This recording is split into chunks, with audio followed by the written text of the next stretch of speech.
All right. Good afternoon, everybody. Good afternoon. Is that loud enough in the back? Yes. Perfect. If you can't hear me, just raise your hand throughout the next hour. Sound good? Yes. All right. So I'm super excited to be here today. I cannot, really tell you what I did a little bit of homework and research on the types of individuals that would be in the room doing what you do day in and day out. I got to tell you, this is an awesome week for me in terms of how to end the week. I get a chance to spend some time with people who help people for a living. So before we get started, I'd give yourselves a nice hand of applause for what you guys do. And as I think about the idea of helping the helpers, okay, that's sort of, to me, the opportunity that I have today is to help the helpers. I also have a fundamental belief that we will do more for others than we will for ourselves. How many people agree with that? Say aye. Aye. And so if that's true, then you also know that you did not get into this room by yourself. Like, we all got here because somebody invested in you, somebody loved you, somebody cared for you, somebody supported you, someone told you about the job opening, somebody helped you get through high school or college. But how many of you can think of, there was a specific person that comes to mind when I say to you, you didn't get here by yourself? How many of you have a person in mind that comes to mind? The rest of you don't have any friends? I want you to do me a favor. So this is going to be a less of a presentation and what I would call more of a training. And the difference is simple. I'm not going to sit up here and tell you all these great stories. I'm not going to sit up here and talk at you. I would love to talk with you, which is going to require you guys to play a little bit, which I know is tough. I've got you midday, right after lunch. I am the one standing in between you and an amazing weekend, right? So this has to be good. Maybe. So part of the goodness of this will be you guys playing along. So if you don't have, just get something to write some notes down, grab a pen, and I want you to grab that name of that person that came to mind. I want you to write down their name. And I want you to think about the impact that they had in your life. Write down their name and the impact you think they had in your life. So write down the name of a person that helped you get to this room, and however way you view that. A person who helped you get here today. Maybe it's like literally here today, physically, or maybe it was just someone who helped you out in your childhood. Maybe somebody who loved you, cared for you, but it's just the first name that pops in your head. And I want you to think about why, like what they did to help you. Just write down maybe one or two of those reasons.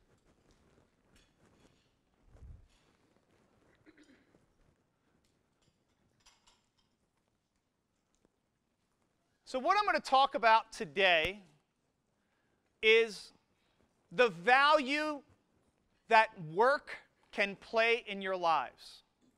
That in the same way that that person you wrote down maybe saw that you were an underestimated asset, they saw untapped potential inside of you. They decided to invest in you, whether it was love, whether it was time, whether it was money, whether it was focus or energy. And I think given what I've learned about this organization, this agency, is this is what you do for a living, yes? But the question is who's doing it for you today? And I've heard about this transformation effort, and I've heard about all the good things that have happened, but I also know the adage is true that you can't pour from an empty cup. And so my attempt over the next hour and a half or so is to help us fill that cup back up. But it's going to take a little bit of effort. So for me, if I had to write down a name, it would have been my mom. Probably an easy pick for some, but for me, that pick is because my mom was the one who gave me I was a shy, introverted kid, didn't like to talk to people. My mom was this aspiring actress who would make me read lines with her in the living room, who would make me dance with her when I was like first or second grade, which, by the way, all the guys in the room know that when you got to dance with your mom in first and second grade, it is not a fun thing to do, yeah? And so I could tell you wholeheartedly, though, part of what she gave me was this sort of vision, this essence, this energy for me to think bigger and for me to aim higher. Now, my mom left me when I was 23.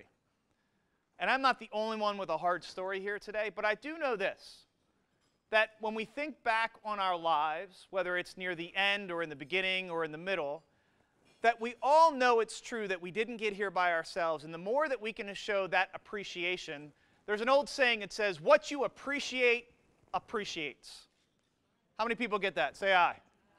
And so to me, the idea of just starting this conversation off of what we appreciate, like I appreciate my mom. She left, about 20 years ago or so. And I know that when I think about having the opportunity to help the helpers, my mom was also disabled for most of her life. She would have been like super excited and proud that I got a chance to work with people who do similar work to what she had received. So for whatever it's worth, just before we get started here today, I just, one last sort of bout of gratitude for you for all that you do, because it's sort of personal to me and my story.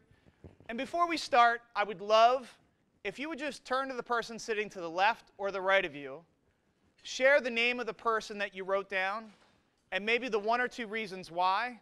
Let's just spend a minute level setting on why we got here and why we're all here today. Okay? You've got 2 minutes. Go.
All right, come on back.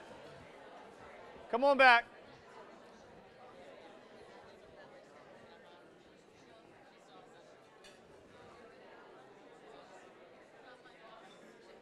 Talkative bunch. If I just get them started, will I ever get them to stop? How many people love sharing this kind of stuff? Say aye. Why do you think you love sharing this kind of stuff? Because you love those people, right? But I would just say this, how often in our life do we let the law of familiarity kick in? Which is like, that might have happened a long time ago, and so you sort of store it in like a different part of your brain or a different part of your heart. Like what I can tell you is, when that law of familiarity kicks in, whether it's a relationship at home or whether it's a drive to work, like you stop falling in love with the amazement of what happened. I mean, don't you remember like the first time you saw like something truly amazing in nature, or maybe something really great at work, and you were so excited, like you were so high. But then it was like, after it happened over and over and over again, it sort of wore off. And so if you can relate to this, here's my challenge to you, is that person that you wrote down, and those reasons why, if in like the next 24 hours, everybody would commit to sending that person a text, an email, a phone call, a handwritten letter, a thank you note, like, how amazing would that be? Right? And then think about all the people collectively in this room. Like, I'm a big believer in energy, and I'm a big believer that when lots of really good people do things together, like hip to hip, shoulder to shoulder, like one unit, one team, one group, as you've gone through this transformation effort within the agency, like all these other things that you're going to need to accelerate this change, all these other things that you'll need to solve these problems that sit in front of you, it's all going to come because you look to the person sitting to the left of you today, right? You look around this room, and in some ways, this is the family you choose because you spend a third of your waking time at work. And if you don't look forward to Mondays, that's a real problem. Because at the end of your life, do you want to spend 30 years doing something that you had like the Sunday scaries or you dreaded Mondays? How many people know what I'm talking about with the Sunday scaries? Right? And so part of what I want to do today, if you'll indulge me, is I want you to think about there's always another gear to find in terms of finding another way to engage. Like how many believe that you still have things that you haven't learned about yourself, that there's more potential inside of you? Say aye. Aye. So if you believe that, then the question is, as we lead the organization forward, what are those things? That's one of the things that we're going to talk about today. The second is that I want you to leave with some really practical tools. So I don't just want to, again, talk about stories or science. I don't just want to talk to you about some of the things that we've seen over the last 17 years. I want to make sure that you have something that you can take back to your group. And finally, I want you to leave feeling this. I want you to leave feeling energized, enthusiastic, and excited, because if that doesn't happen by the end of today's session, number one, it's not my fault. It's not. It's all, no, I'm just kidding. Partly my fault. But the other side of it is this. You all chose to be here today, no different than you're going to choose to make a decision on Monday. And I'm going to talk to you a lot about that choice today, because sometimes I think we forgot about it's a choice. Every single person in this room is employable. You could go do something else if you wanted to. This isn't 30 years ago when you worked somewhere because you had to.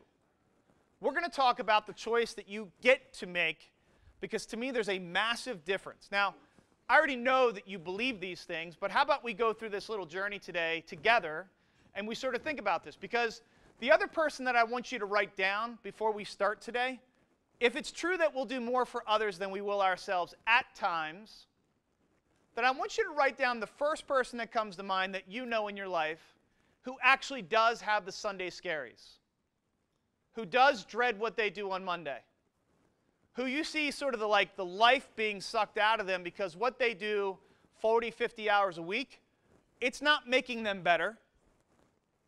It's not helping them be their best selves. So write down that person. Make sure it's not the person sitting to the left or right of you, by the way, because that gets really awkward really quick, all right? Like maybe code or initials, like mix the last name up or something. So write down that name.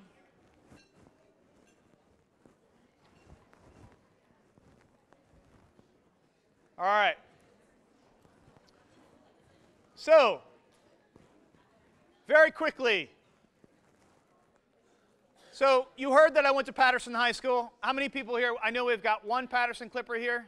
Anybody else went to Patterson High School? All right. So, I don't know if you remember this, but in the 90s, Patterson High School, when I was there, was the worst high school in the state of Maryland. So, we started out with 965 freshmen. We graduated 235 seniors 4 years later, okay? Now, for me, I was a kid who got a 400 on my verbal and my SAT. And when I went to Hopkins, I was really insecure. I was behind academically. And so fast forward, 15 years later, I decided to write a book. I was scared out of my mind. And the book wasn't about how great we were. The book was, after the recession, how do you make it through regardless? And so growing up in Baltimore, I was a big fan of Tupac because that's actually where he's from. And he wrote a poem called Grow Regardless.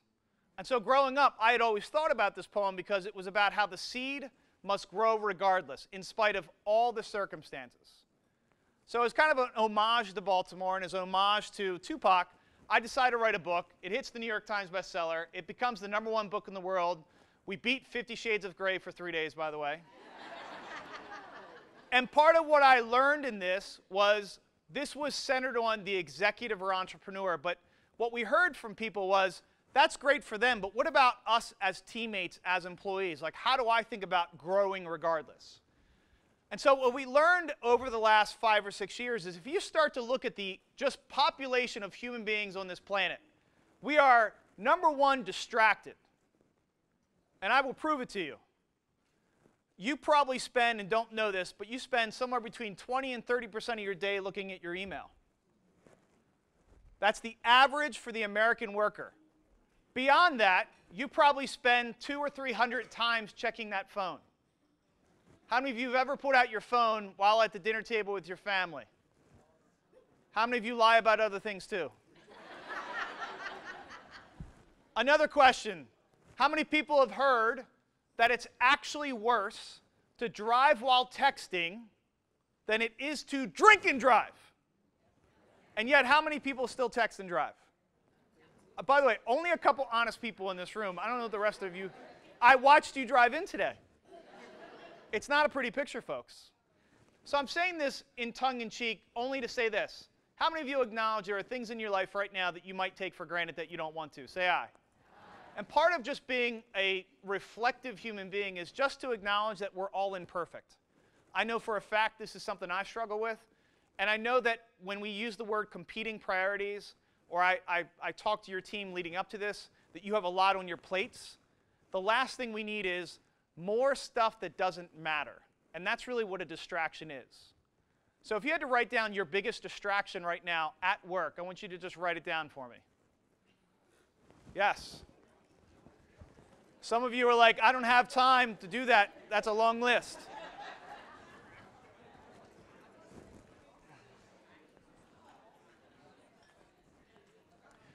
The second thing that we've learned that is happening in the American workplace, okay? Remember, we spend a third of our waking time at work. We have a fundamental belief at Shift. Over the last 17 years, we've worked with 600 plus organizations, and we know this to be true.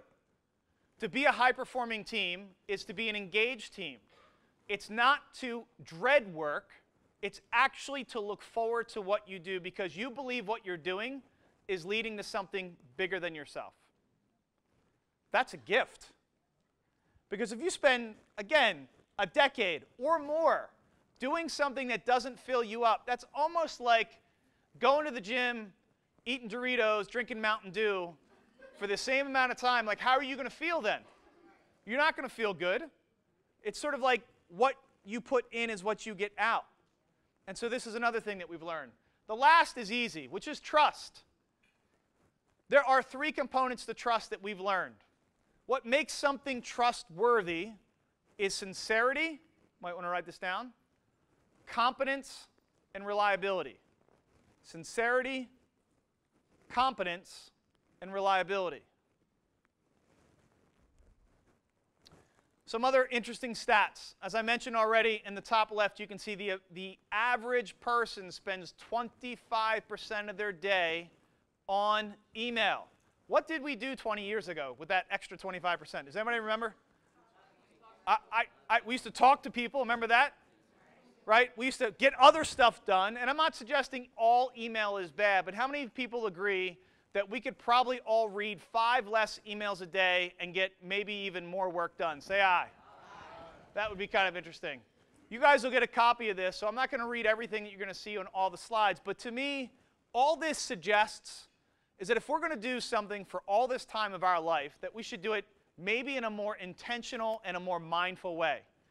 So we know that 70% of the American workforce is not engaged.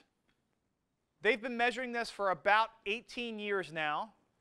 And when you ask someone what is expected of them at work, they have a hard time answering that question. And again, I would offer this. If you don't know what is expected of you, how do you know whether you're winning or not? But whose responsibility is to figure out that answer to that question? Yourself. Something for us to talk about today. If you think about just the evolution of human beings, we apparently seem to be going in a circle. And so, sort of from where we started to where we are today, it's like, when was the last time, like, you stood up, right? Like right now, everybody stand up.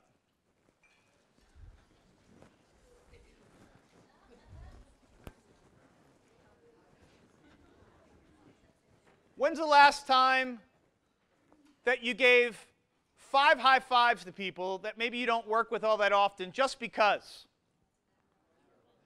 Well, you're going to do that right now. 5 high fives. Go.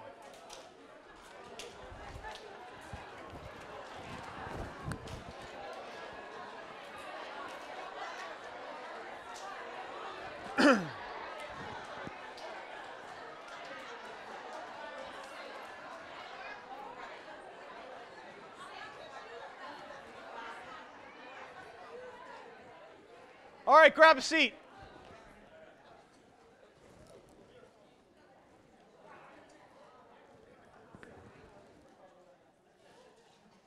So at this point in the training, there's a lot of things probably going through your mind like, what is he really going to make us do next? But how many people notice a noticeable difference of energy in the room after that exercise? Say aye. Aye. And it was how simple? And so this isn't breaking any HR rules, right? We're just talking about adding a little bit of energy and movement. And I want to say it again, it is your life. Like, don't wait to live it at 5 p.m. Like, this is what you get. When you look at the list that I asked you to make in the very beginning of today, there was one who helped you get here, one who might need maybe a little bit of assistance from you. Like, you think about this, none of us are promised today or even tomorrow. You don't know. That's the only thing we know, is that we don't know. And so if that's true, you know, I know this to be true for me, is that I went to 23 funerals by the time I was 23. And the thing it taught me was this, which is we just don't know. So you might as well be all in everything you do, period. End of subject. Even if it's something you don't necessarily think is like the most exciting thing in the world. Because it's not about making money per se, and it's not about advancing your career. It's about, at the end of the day, when you've talked to someone who is actually near that point in their life, what do they talk about? Not working more, not making more money, not having a car they wish they had, but they wish they had done two main things. In and around spending more time with those who matter most, yes? And second, doing something that matters. Well, you guys can check the second box off.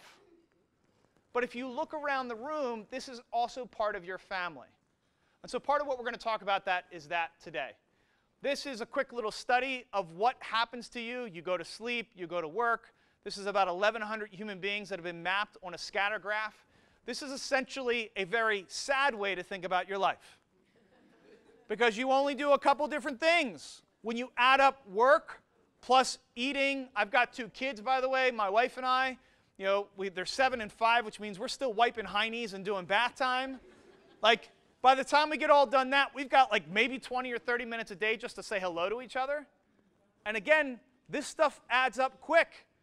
I was recently listening to a guy named Jim Shields, and I hope if he sees this, he'll hear this, which is he's thinking about writing a book called 18 Summers. And you already know what it's about. Because that's all you get is 18 summers with kids, isn't it? I'm not suggesting you don't get more, or maybe you don't get that. But when you start putting things in perspective in terms of counting it, it does change the perspective. Yes or no? Yes. And so to me, that's the perspective that we're going to talk about today. So we talked about the Sunday Scaries.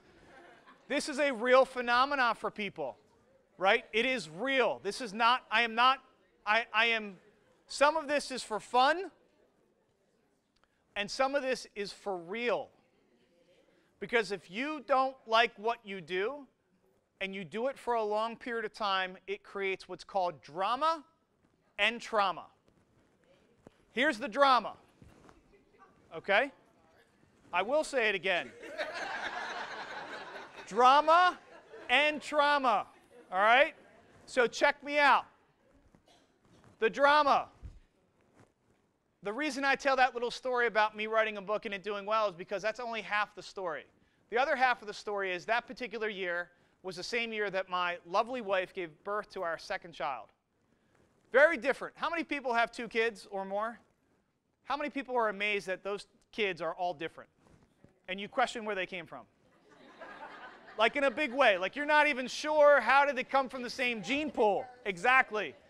So I know my son's eventually going to see this talk at some point. So just so we're clear, I love my daughter who was born first, but she was easy. She slept through the night. She was like, I mean, she just was easy. She was easy. That's all I can say. My son,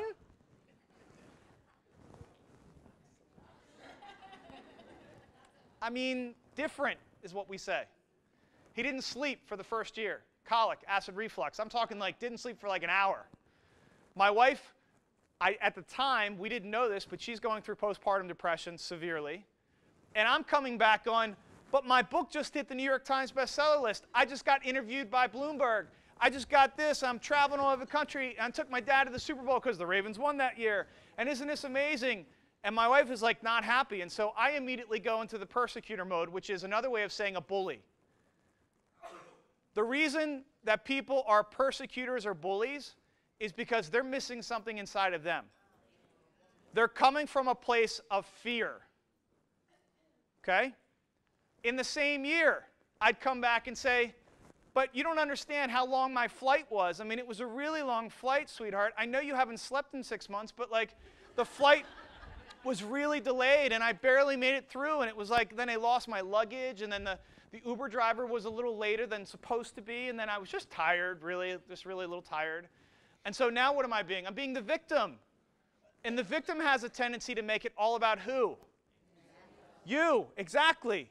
By the way, if you're a human being, you've experienced this. I know you have because we all do. And then the last is my favorite because this tends to be what helpers are all about. Because I would then say, you know what? It's time for me to step up as a man. It's time for me to step up as a husband. It's time for me to step up as a dad. I'm going to Google it and fix it all. No, Google it. It's got everything you need. I mean, if you Google sick kid, it comes up with answers, yes or no? Yeah. Right? I mean, I went to Hopkins. I took like one doctor class one day, right? She called me a doctor today. I might be a doctor. So I went into trying to fix it mode. And another word for that is a martyr. Another way to think about that is someone who doesn't know how to say no, or admit that they don't know the answers, or admit that sometimes it's not always going to be okay. And so what I would tell you is this. That is my son. And that is the first time that his father held him where the drama triangle wasn't taking over. Where that was the first time, that was after he had gotten a minor surgery after his first year. Because we didn't know what was going on. He just had to get the surgery so he could actually sleep. Imagine having a headache for a year. That's essentially what he had. And Father of the Year, I'm too busy making it about me, why isn't everybody happy, or I can save the day. And that last one I would just offer you as the helpers. If you don't help yourself, no one will. Number one. And number two, you can't pour from an empty. So if you're not filled up, you will have nothing left to give. You can't give that which you do not have. So if that's true, then the question is, how do you not make maybe the same silly little mistakes I did? How can we maybe jumpstart and accelerate from this day forward? I have 3 favorite words. You ready? From now on. From now on, you can do whatever you want. From now on, you can make better decisions. From now on, we can decide to be better. From now on, you can decide not to be in the drama triangle. From now on, we can all make different decisions. Yes or no? Yes. And so to me, from now on is the opportunity. So this visual is the cover of my next book because this is how I think people feel from time to time, like they're drowning. But if they think about being from now on, they don't have to consider that. So there's actually some science to this thinking. This all sounds motivational until I add this element.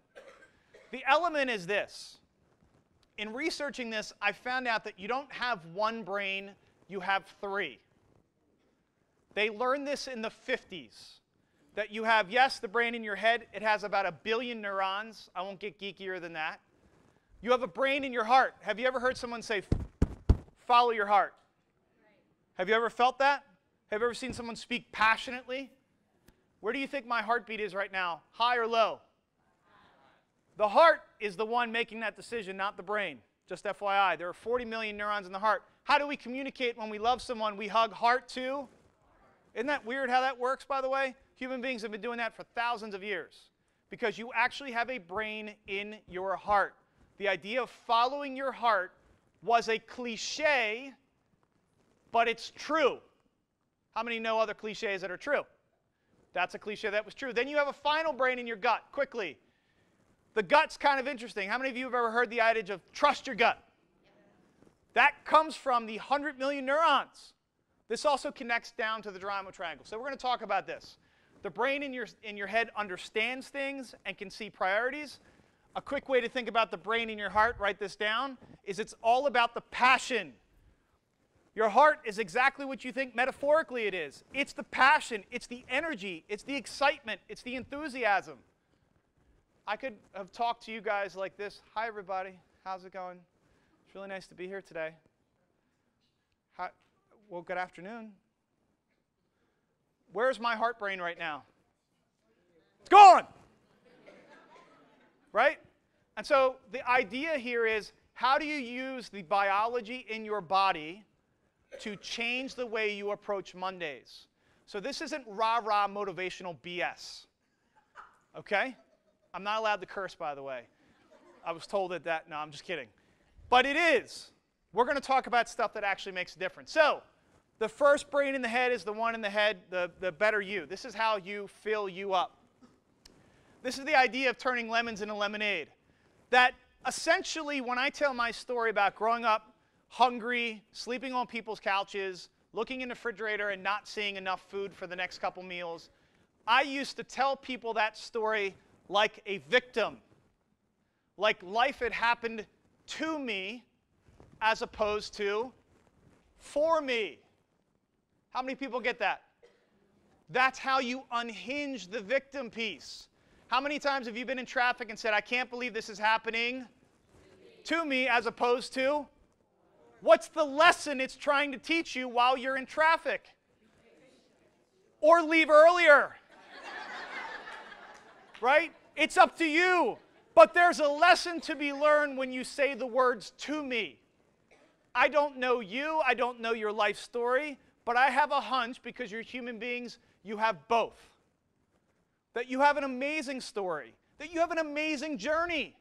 But sometimes, on bad days, we use that story as an excuse or reason not to feel a certain way.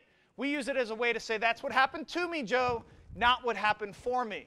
And so there's a way to sort of work through this, which is, I believe we do at Shift, that there's a way to navigate this, to push you in the forward-moving direction, to create some momentum.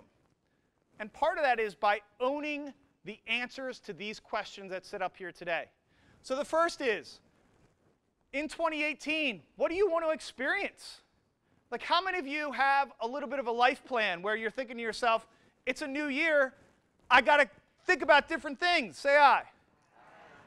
Some of you raised your hand, you're like, I don't have a life plan, but I'm going to raise my hand anyway, because I want one. Second, what are your top 3 priorities at work? Here's what's funny. We ask this question a lot. We survey lots of organizations. Everybody talks a big game until you ask these questions. Number 3, what do you want to learn? I mean, I can assure you, having spoken to the leadership, that they really want you to learn. That this is supposed to be a learning organization. Sometimes formally like this, but sometimes informally. But who has to own the answers to these questions? Who? Us. You, us, yeah, I know it's confusing. Last 2, what do you need the most help with? Can't help you if you don't know what you're asking for. And then the final one, what do you want to give, or what do you want to give up? What you say yes to means that you're saying no to something else. Now, whether we all want to admit or acknowledge it, we all are in this room right now, and we are not with our families at home. That's a decision. Now, it may be a decision with consequence, but you've got to acknowledge that. So if that's true, then you've got to be intellectually and emotionally honest with yourself as to what are you trading off. So for a few minutes, I want you to try to answer these questions. I'm going to give you some space, because instead of just talking to you, like, why don't we make this a working session? So you leave with some really good nuggets and maybe a little bit more clarity. So I'm going to give you 2 minutes. Try to answer these questions.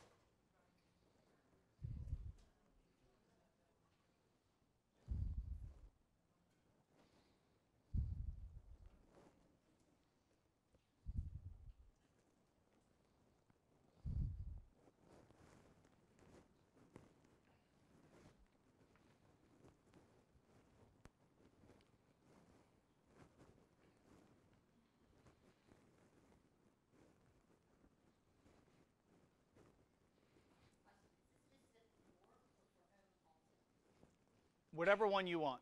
It's your day. Happy birthday. I mean that. You decide. Not meaning sarcastically. You decide how you want to answer these questions. It's up to you.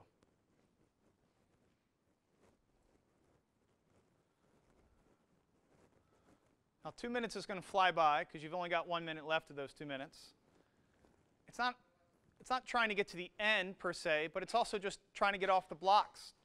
Time to start the conversation. Okay?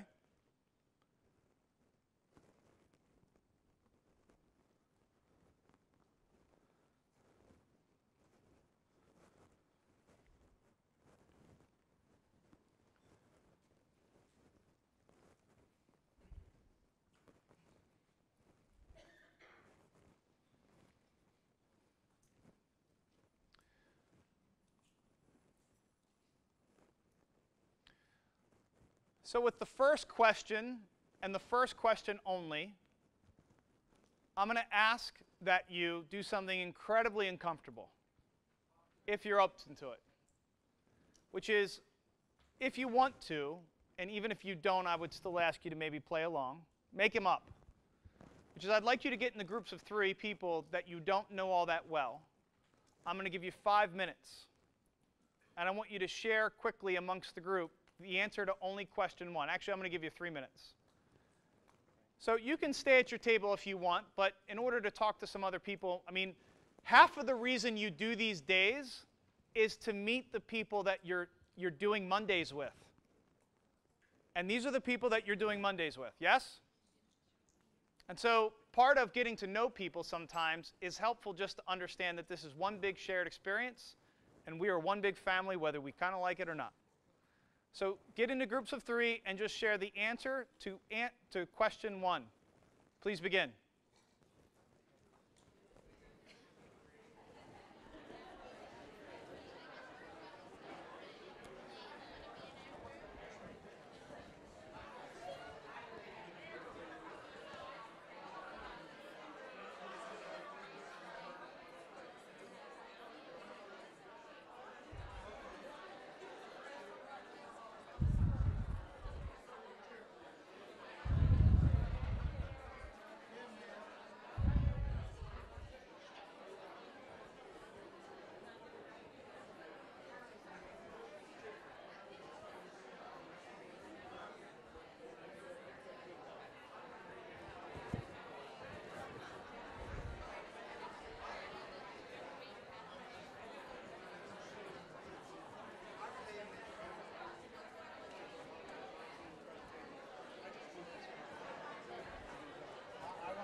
Yeah.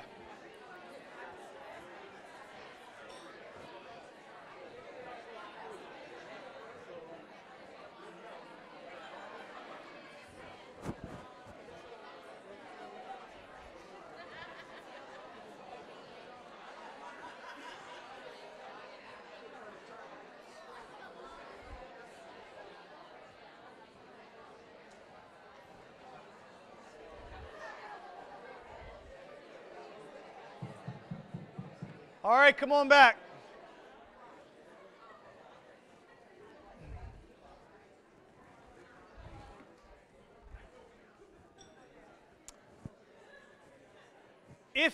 If, by the way, you view yourself as sort of an overachiever, like you like to do the task, but you like to do it all the way, not only would I answer these questions, maybe over the weekend or the next couple weeks, but I would try it with your non-dominant hand.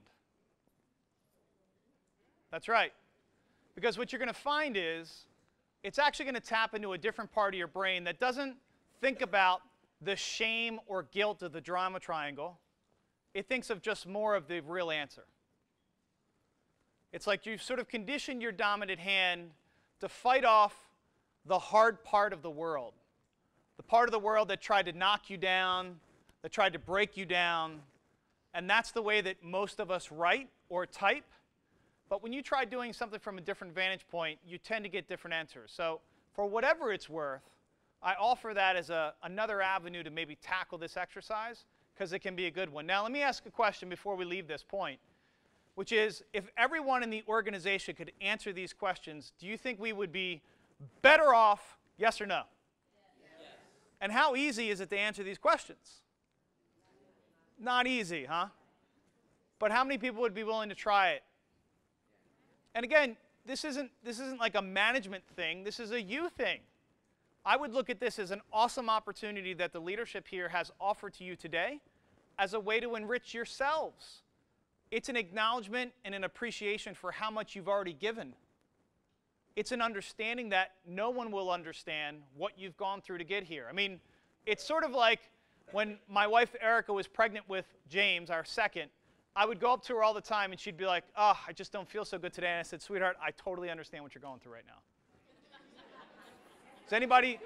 Does anybody see a problem with that statement?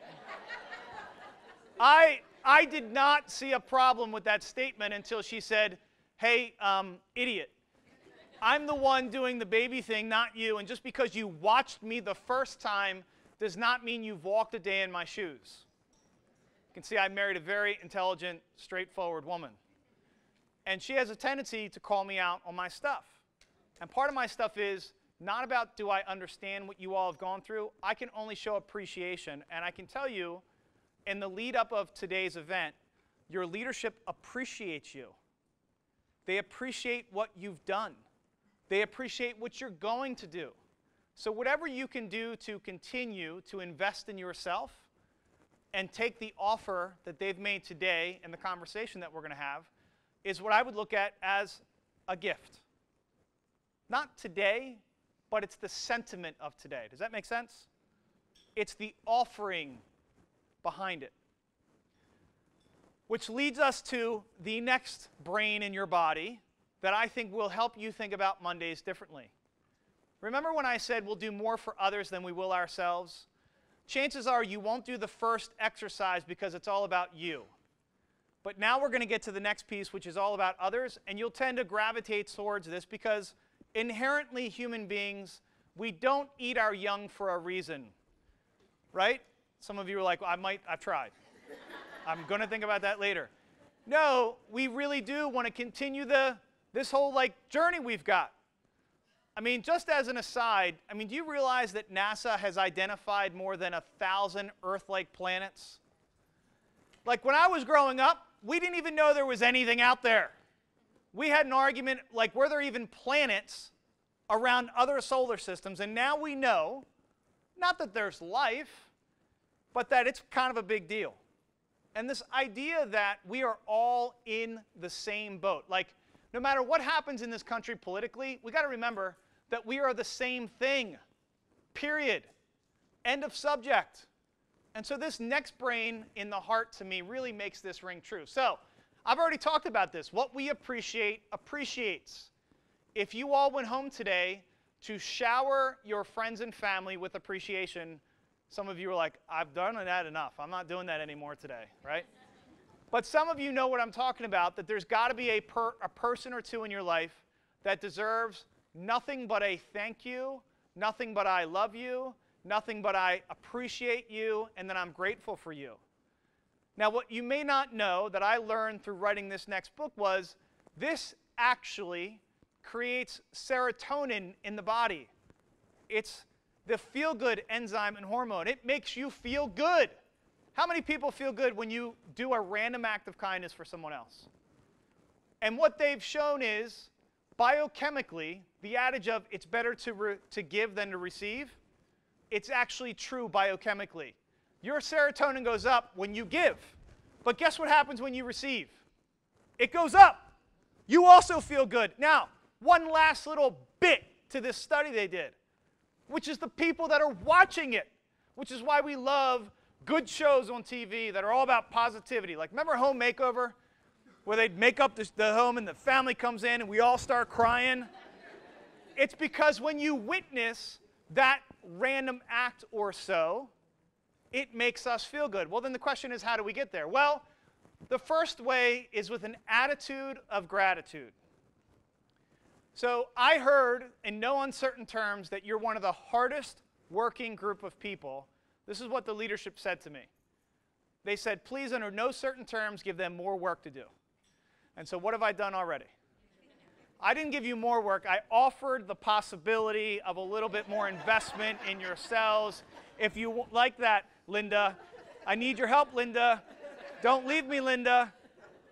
And so I'm going to offer that same opportunity in this way, which is when you show up on Monday, I'd imagine, based on what I've heard, you all have a pretty grand list of to-dos. So I want to help you go into the weekend with a clear head. How many of you would love to transition into the weekend and just not think about work at all? Say aye. Aye. So I'm going to give you a little trick on how to do this. So I want you to write the first 10 things that you have to do on Monday. Go. Just write them down. First 10 things. Get them out of your head.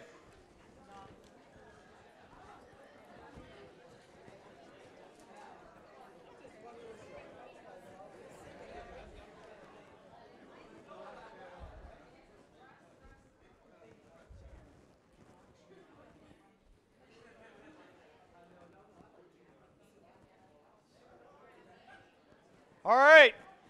I told you this was going to go quick. So turn to the person sitting to the left or right of you, and it's very important that you follow these instructions, which is, I want you to go, I have to X, I have to Y. You've got to use the words I have to in front of every single one of those. You ready? Go. Share.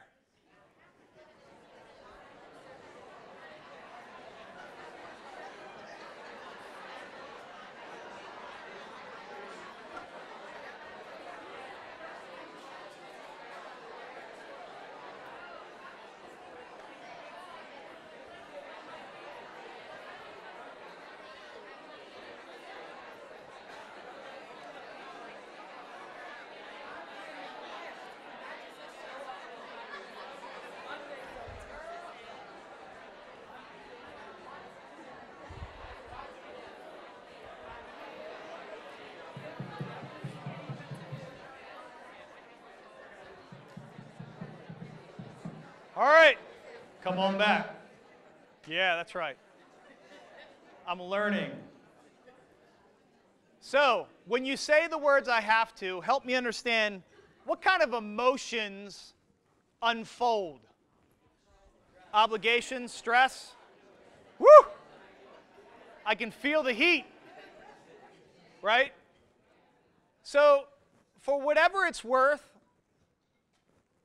we in this country like choice. Now, we don't always get choice, but we like it. And in fact, it's embedded in who we are. So when you take it away from us, what you do is you take away a part of us. Which means when I say go all in, you can't be all in because you feel like something was taken from you. Your power to choose. But what if you just change the language? So now try the same exercise, but I want you to try to say I get to versus I have to. Same list. Go.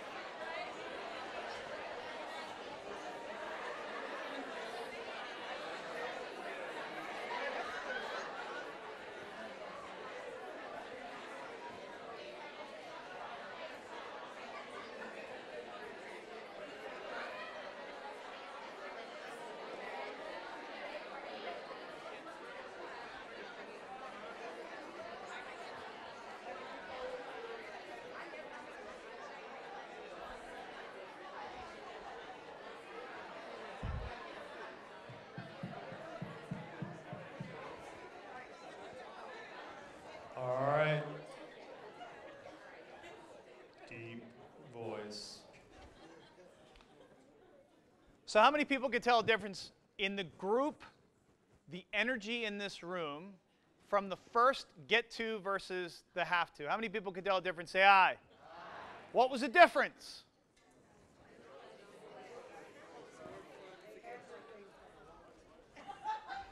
So,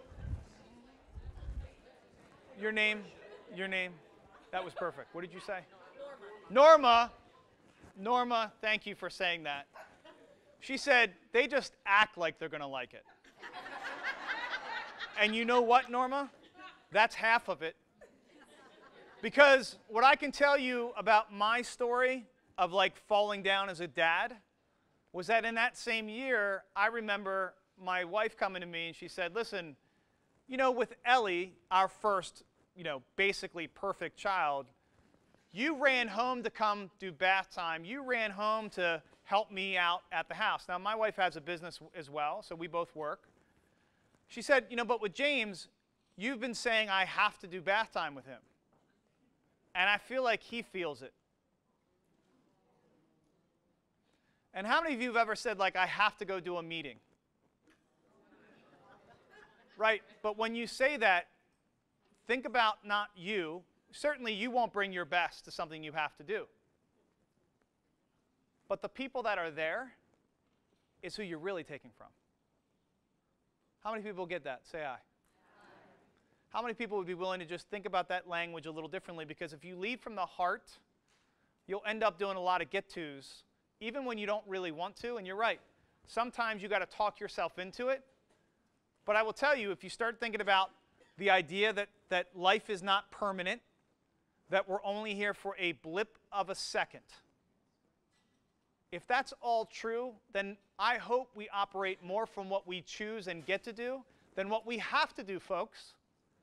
Because that's the state in which you bring to Monday. You go from the weekend of what you wanted to do to Monday to what you have to do. And all I'm suggesting is the unemployment rate has never been lower and there's never been more job openings. And I'm not saying leave your job, but I'm imploring to you as one human being to the other. I'm just like you. If what you're doing on Monday does not make your heart beat a little bit faster, literally and figuratively, don't quit. Try this exercise. Which is something we call the 25 reasons why. Which is then, why do you show up on Monday? Why? Now, before you do this exercise, I know you're going to I thought we was done with the exercises. No? Because I will tell you, maybe the greatest gift I could share with you is something that we stumbled upon about 17 years ago. So I shared with you that I am from East Baltimore. I went to Patterson High School. I was fortunate enough to go to Hopkins. When I got out of Hopkins, I came back, and a few of us started a mentoring program in Baltimore City, working with tough schools, basically helping companies get involved to help kids graduate. And part of the exercise was getting the students together and starting to ask them different questions, like, what do you think you like? What do you think you might want to be when you get older? Now, where we grew up, typically when you ask those questions, you'd get a few different answers. Like, I want to be a football player. I want to be a basketball player. I want to be a rapper, an entertainer. By the way, I wanted to be a basketball player and a rapper. Why is that funny? I don't understand. Why is everybody laughing, Norma?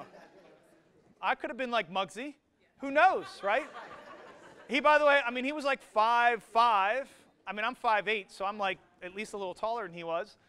So in all sincerity, when I was asking in one of these instances with these kids that particular question, one of the young people, he stood up and said, Mr. Joe, I want to be a chef. And I was like, well, now we got something. So I knew where he was from. I had a sense I could appreciate, not understand. Watch that. I can appreciate what he might be going through. So I said, why do you want to be a chef? And he said, well, I got to make money. Now, as a 17-year-old boy, when you say you got to make money, I said, well, why do you want money? What do you think he said? I can't use that word, but he said girls. Right? Now, I didn't say that was true. I'm just saying what he said. Okay? Why else would you need that? He wants a house. He wants clothes. He wants food. right? When you think about the first couple answers, they tend to focus on who. And what did we already establish? You'll do more for others than you will for yourself. So if it were just as easy to say, I want to be a millionaire, if you're not doing it for others, you're going to have a hard time getting there. Does that make sense? So I kept asking him, why do you want to be a chef? And so when we got to answers like 11, 12, 13, this took an hour and a half, by the way. So we're going to do this now until you can't leave until we get done. Some of you are like, there's no way, get this guy off. I'm done with him. But we finally got this young man down to answer 23. And I've told this story no less than hundreds of times at this point, and never does it leave me thinking of the moment when he looked at me and he said something along the lines of, I got it. I want to be a chef because I want to say thank you to my grandmother who helped raise me and my brothers and sisters. And so guess what he became? Nope.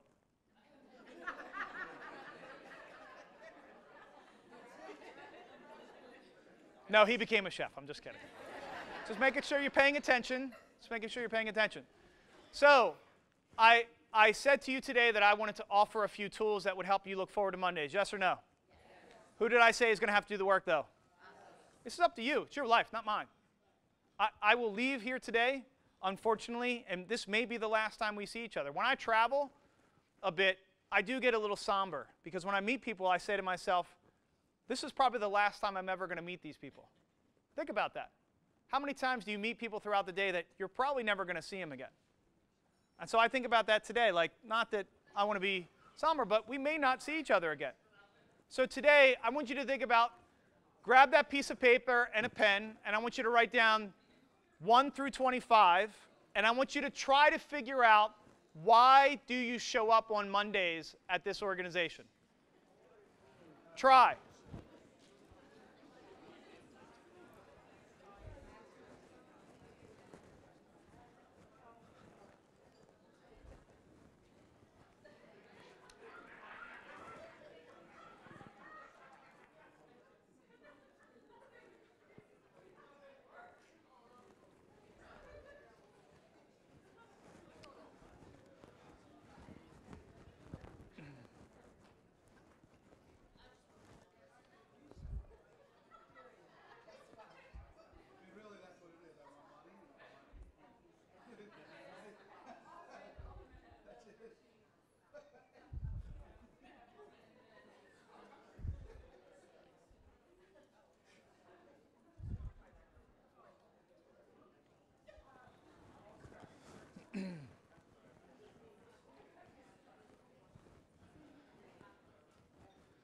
I'm going to give you 2 more minutes.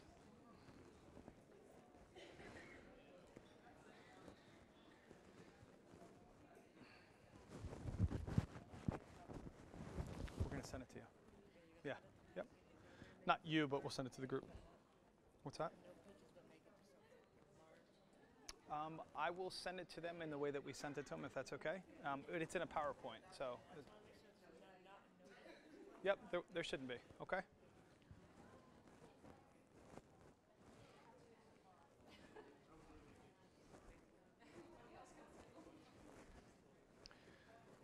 If you can, try to give the last minute, make the last minute about you. Try to do it on your own. See what you can come up with.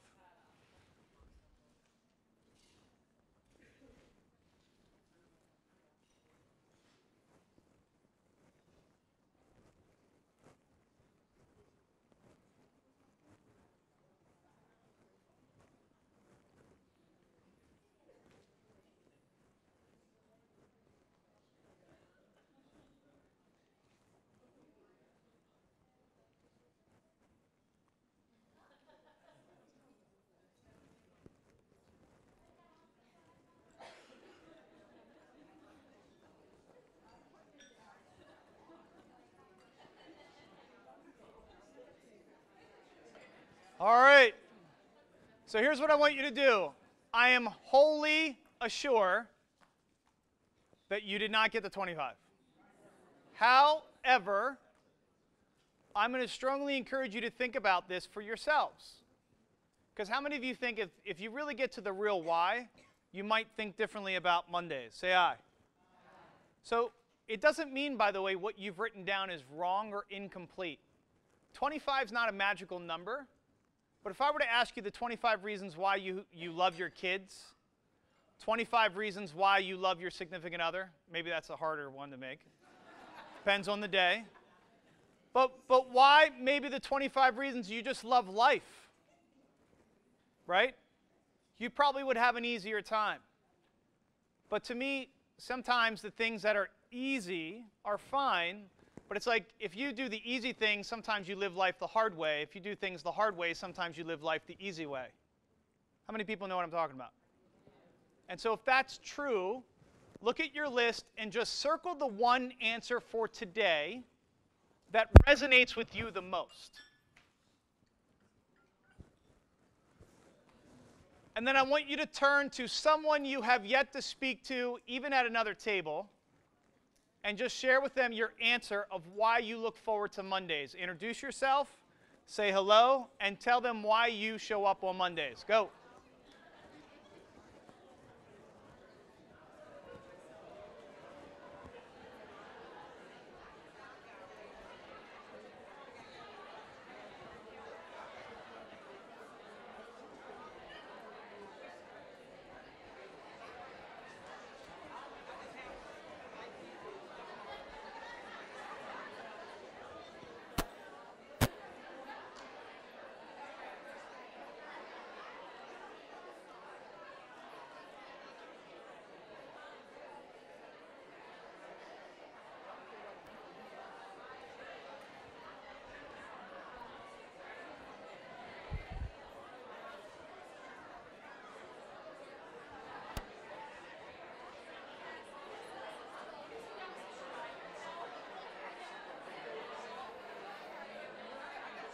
Hi. First of all, I'm getting texts that you're awesome already. Okay. Second of all, our break that was supposed to be at the back of the room is set up in the hall. Okay. So It's fine. Yeah. around 2. We can do it. Is it now? Is it ready now? Well, there's cookies out there now. So why don't we do it now? Yeah. So when they come back, we'll do a quick break, and then we'll have everybody come back. Okay? It's up to you, however it fits into your Yeah. presentation. Yeah, we'll make it work. Hi. Business call. I do not. I do not. How can I help you? Just everything that you're saying is like kind of standing out Okay. to what I want to do Okay. as far as leadership and Okay. different things like that. So there's a sheet on everybody's desk about how do we, I'm going to send everybody more stuff if you want it, and then you'll have my email address. Okay. Okay? Yep.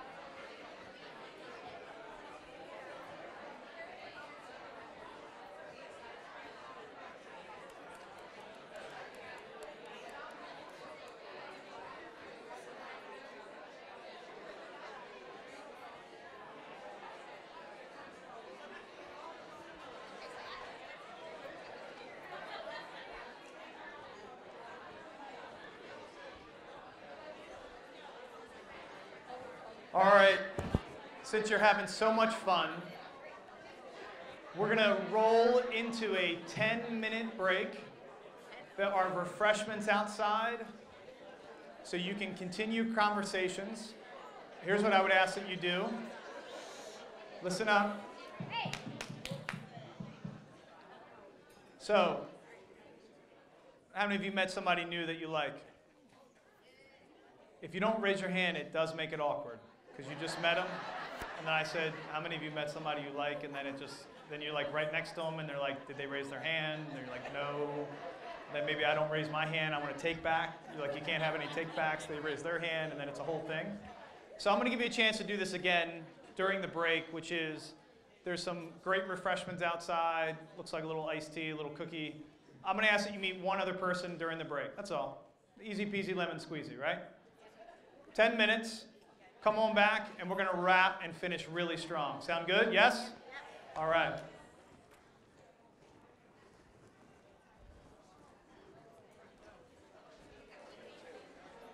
So I thought what we might do to wind this down. So remember, so far all we've talked about is the brain and the head and the heart. We still haven't talked about what you're going to learn from me a bit, is that the brain and the gut I believe is the most interesting, okay?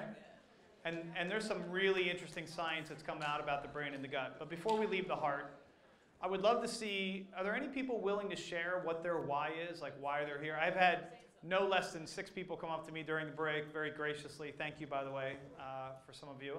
You can see how awkward and shy I am on a one-on-one basis. But for those folks, they shared with me their why, like why they come. And I thought, well, gee, should be great, like if a few other people want to share. So who would love to take the microphone from me, stand up in front of your peers? There's always like 5 in a crowd like this, so we'll do 5 who want to share why they show up on Mondays, like the reason that they get to be here. Does anybody want to go? All right, we got somebody in the back here. Give her a nice hand. This is not an easy thing to do, ladies and gentlemen. All right, I'm coming, I'm stalling, I'm almost there. Yes.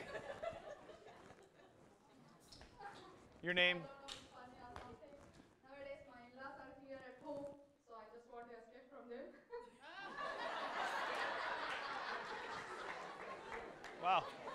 That's not the way I thought that was going to go. All right. Who's next? I mean, by the way, it is your why, so I can't take that away from you, I guess.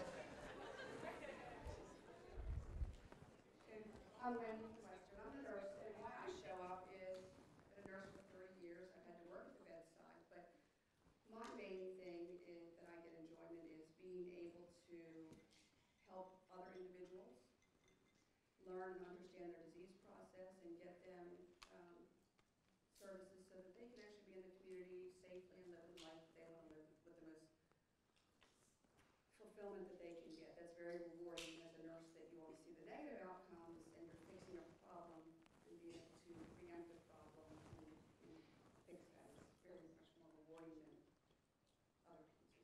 Awesome. That is a weak applause for your teammate. Come on, it's Friday. You're almost home. If you're not going to get excited now, you're never going to get excited. All right, we'll do one more. We won't do 5. Uno más. One more. Yes, ma'am.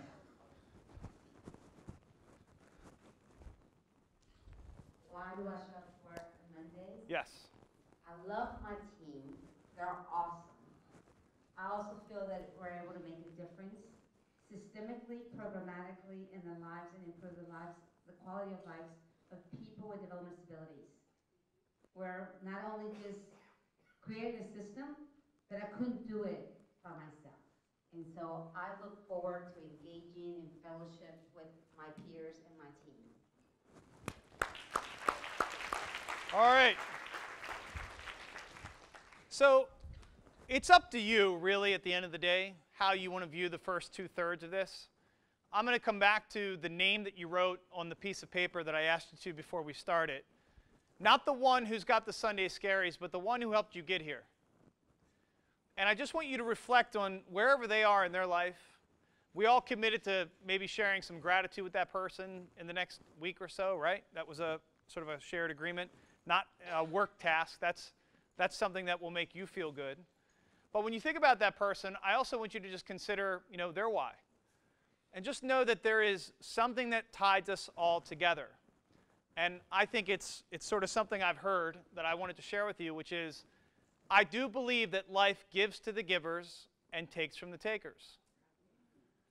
And it's not some universal justice, but maybe it is. And I think that you all in this room obviously care about this organization. You care about the mission. You care about the people that you work with.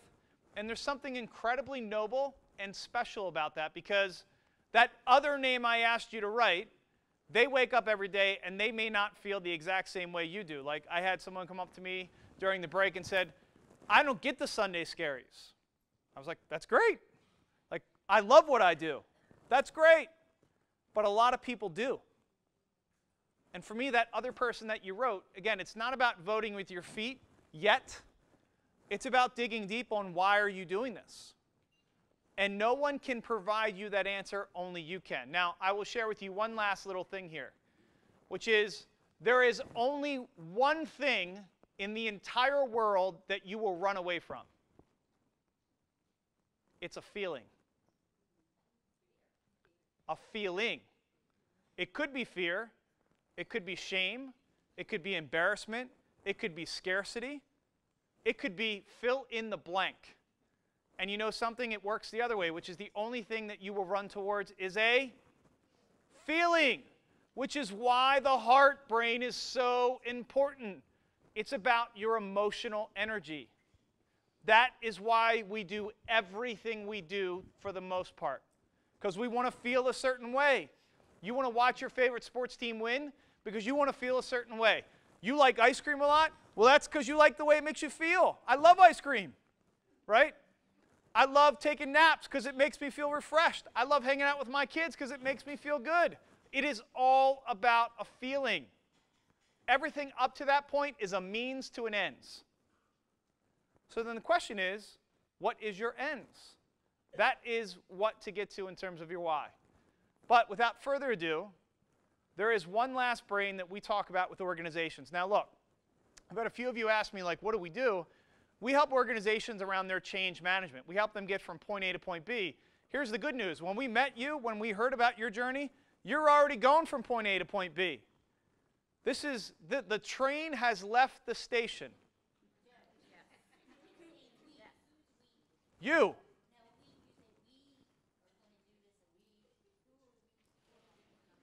You.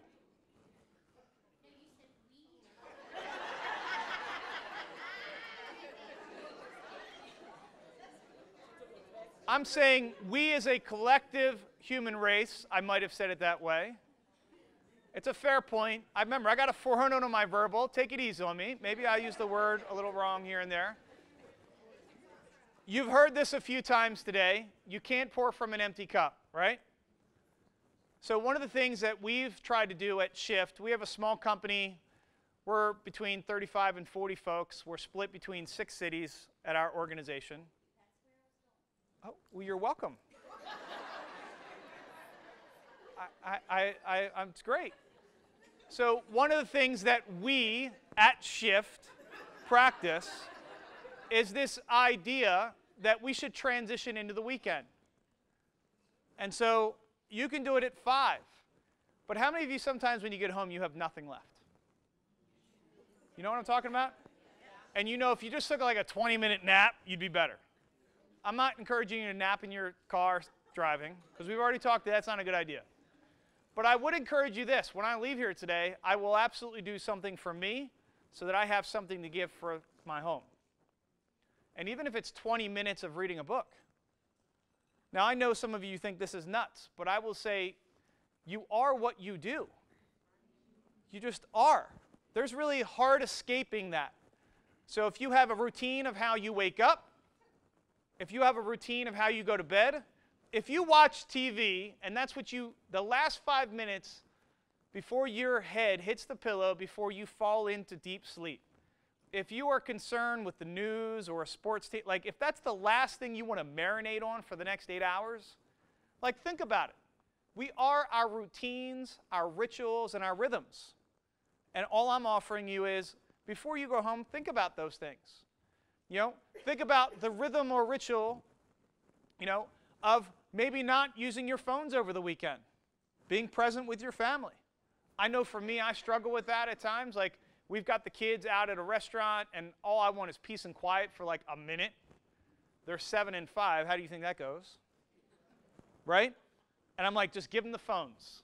Like, whatever it is, just give them the money, give them the phones, like whatever it's going to take. Just make them not scream so that we can have a little peace and quiet. But at the end of the day, I'm going to probably look back on some of that time and think differently, won't I?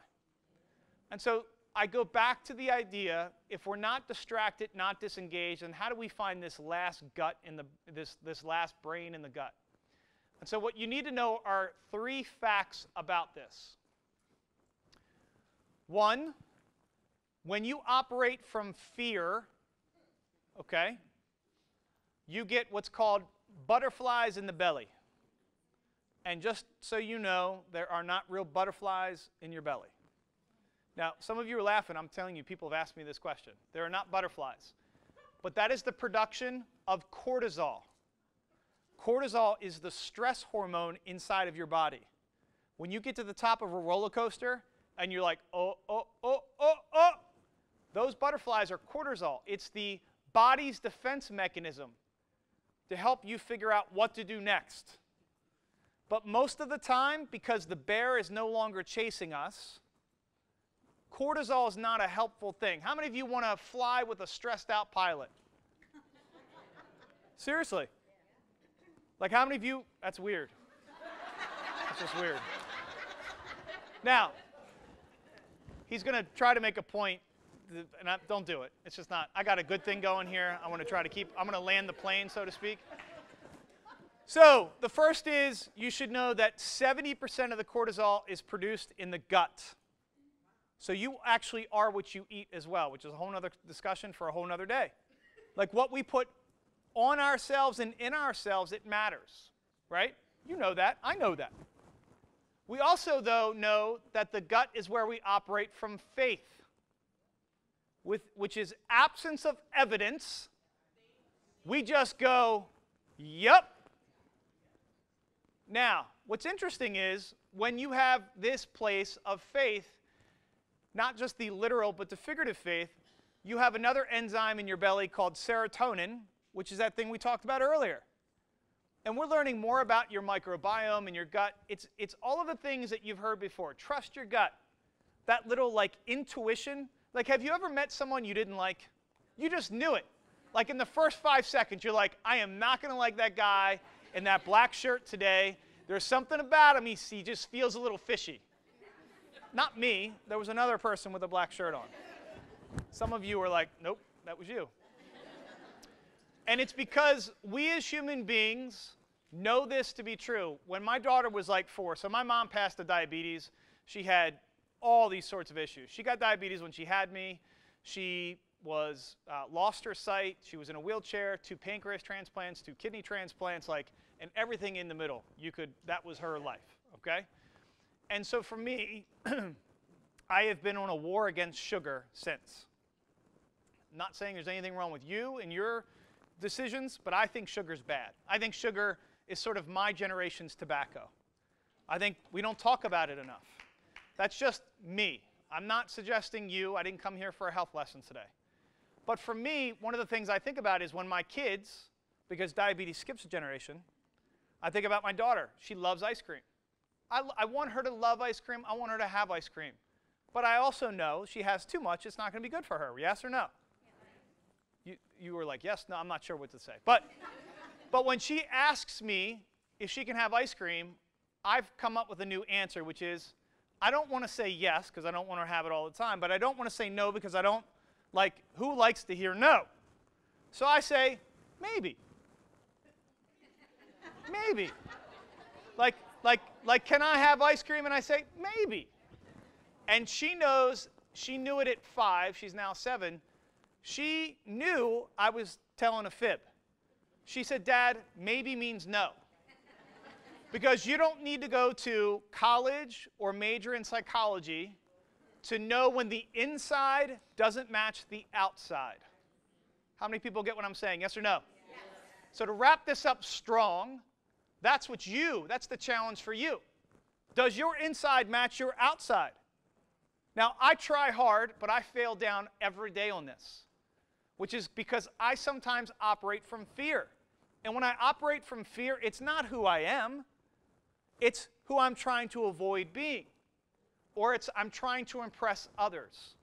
Or I'm trying not to let others down. It's this weird balance between wanting to do things for others because it's the right thing to do, but then there's the other side of it is you got to do you. So how do you do both is what we're going to talk about in this next piece. And I call it the area of destiny, which is simply 2 questions. On the left side of this little graph is, you may not be able to see it, so this is what it says. What do you love to do? Okay? On the horizontal axis, it says, what are you best at?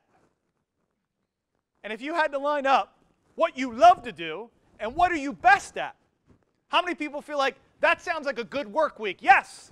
Yes. Well, if that's the case, then you've got to figure out what this is. Because no one's going to give this answer to you. You've got to give it to yourself. So, guess what? Exercise number 3. So I want you to think about, what do you love to do and what are you best at? Now let's go back to me for a second. I shared with you a little bit of my background. If you were to ask me as a 16-year-old boy what I wanted to be, I played football, I loved lacrosse, but I really wanted to play professional basketball. I'm not kidding. I was terrible. I was a good football player. I was a terrible basketball player. But just because I love to do it, if I'm not very good at that, is that really my area of destiny? And you don't have to be mean about it, by the way. I guess some of you are like laughing about this whole dream I had, this hope, this like thing that I really wanted to happen. So I'm making fun of myself a bit. I hope that you get the point, which is there are a lot of things we may all love to do. There are a lot of things that we might be best at, but that doesn't mean that someone's willing to pay you for those things. Like you might be best in your own mind. Like if you've seen me paint, you're like, that's kind of nice, but I'm not paying you for that. And so the vocation, the work world is, to me, the challenge. It's the opportunity for you to figure out what is your AOD. Now, this was also inspired by a young woman who used to work at Shift. Thank you. And at Shift, she was a young woman who came to us from Minnesota. And when she came here, she was this like unbelievable fire. Like she had this passion, this energy, and we just loved her. And come to find out, she had gotten a rare form of cancer. She passed in about 2 years at 26. And we used to call her AOD. And so every time I do this exercise, I think about her. Because when you think about we're not promised tomorrow and we don't know what's going to happen even today, it's true. And if you're not living in your area of destiny, what are you doing? So I'm not here to judge. I'm not here to do anything other than to offer you. I'd love for you to think about what do you love to do and what do you think you're best at? Spend a minute or two thinking about the answers to those questions and write them down, please.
All right.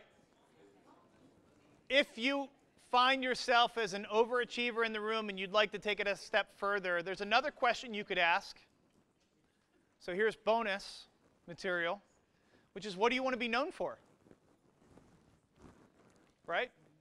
So it's one thing to know what you love and know what you're best at, but you could also ask the question of what do you want to be known for?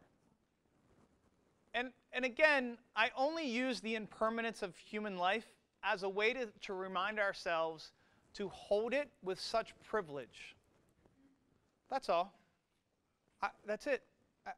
It's the only attempt I have, is that we all have this privilege. And so we should just think about it. Maybe act differently. Maybe give each other all one big hug when we leave here today. Some of you are like, I was good until you said hug. So I think ultimately, for people who are helpers, the idea of being the change that you want to seek, like it's a Gandhi quote, be the change you want to see in the world. I really do believe that that is true. I think that sometimes we get caught up in helping others so much that we are not the model or the example. Like it's like do as I say, not as I do. And I think we are, as human beings, trying to really write that the inside matches the outside, that we are, like it's time to walk the walk. When I talked about trust before, I said it came down to three things: sincerity, competence, and this last one is reliability, which is do what you said you were going to do. The idea of just making an agreement and that talk isn't cheap, that when you say something, you actually mean it and you follow through. How novel of a concept is that? You know, the idea when you do business with a company and, you know, you order a hamburger and it doesn't come out the way that you want it. It's like, why do they do that? Just please follow through. Now, look, none of us are perfect. But the idea of, like, how do we close the gap between the words that we say and what we do, to me, is the opportunity. Yay! You see that cute kid on the side? That's my little boy. That's Ellie, and that's Erica. And we took this picture recently, but you know, to me, this is like the before I gave you and the after, right? Because remember I told you the three most favorite words I've ever heard before are from now on, which is I had the opportunity to be a like nincompoop partner, husband, dad. But then I had an opportunity to do something better, and I'm not done. Like, I got a lot of work to do, by the way, right? But I'm acknowledging that, just like I have a lot of work to do in all the areas of my life, right? And so the question is, what are we really going to do? And so these are just some interesting stats about, you know, what people are saying that they're looking for in the workplace. There's a lot of open positions. I say this, again, not because you should leave DDA. I say this because you should know that this is a choice. This is a rare time in human history that we have a choice at what we do. How many of you know your parents did not have a choice at what they did? And you know what I'm talking about. Like the air is rare right now. And by the way, like we are a country that also has all sorts of choices, which I won't get into the politics of this. Future of the work, 40% of the workforce is going to think of themselves as contractors and service folks. Like that's crazy. That's in 30 months. So some of the keys of what we at Shift, thank you very much for making that point today, that we do, I thought I would share with you because I would help you understand that, you know, in the last 9 years, our business has been recognized 7 times as a best place to work. It's something that we hold most dear because if we're going to be the ones helping other organizations, then we got to live it too. And so some things that we do, I don't know if you're into podcasts at all, but we listen to podcasts. These are our top 5 favorite podcasts. You'll notice there's a jerk at the end there with Shift Happens. That happens to be our podcast. These are, by the way, free resources. These are not like, there's no strings attached here. This is just, if you're looking for additional material, a different, you know, insight, a different way to think about things, you know, these are some blogs. We're going to send you guys this deck, by the way, so that you'll have all of this just for your leisure. These are some tools to think about. We've already talked about the 25 reasons why, by the way, today. These are some cool books. There's one at the end, kind of a jerk.